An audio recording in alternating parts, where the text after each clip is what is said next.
Microsoft نے اعلان کیا ہے کہ وہ آن لائن وائس اور ویڈیو کال کے بانی اسکائپ کو ختم کر رہا ہے، جسے ٹیکنالوجی ٹائٹن نے 2011 میں حاصل کیا تھا۔ ڈان اخبار میں شائع فرانسیسی خبر رساں ادارے AFP کی رپورٹ کے مطابق ایکس پر اسکائپ سپورٹ کی ایک پوسٹ میں کہا گیا ہے کہ 5 مئی 2025 سے اسکائپ دستیاب نہیں ہوگا۔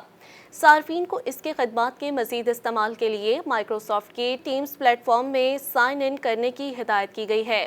اسکائپ نے کہا ہے کہ اس کی بندش سے مائکروسافٹ کو اپنی مواصلاتی پیشکشوں کو آسان بنا کر اپنی مقامی ٹیم سروس پر توجہ مرکوز کرنے میں مدد ملے گی۔ اسکائپ کی بنیاد 2003 میں ایسٹونیا میں اسکنڈے نیون نیکلس زینسٹروم اور جانس فریس نے رکھی تھی۔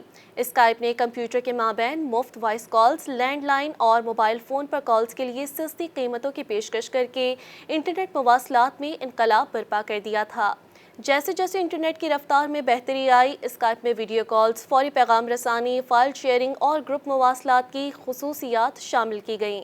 2005 تک اسکائپ پہلے ہی 5 کروڑ رجسٹرڈ صارفین تک پہنچ چکا تھا، جس سے اس کی تیزی سے عالمی قبولیت کا اندازہ ہوتا ہے۔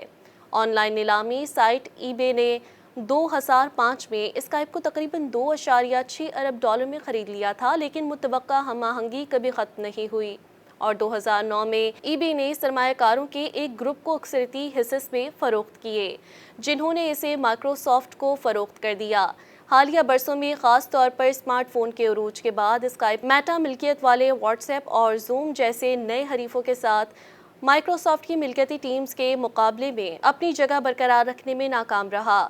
مائکروسافٹ 365 مشترکہ ایپس اور پلیٹ فارمز کے صدر جیف ٹیپر نے CNBC کو بتایا کہ اسکائپ سے بہت کچھ سیکھا ہے، لیکن اب اسے ختم کرنے کا وقت آ گیا ہے، کیونکہ صرف ٹیموں پر توجہ مرکوز کر کے زیادہ تیزی سے جدت طرازی کی جا سکتی ہے۔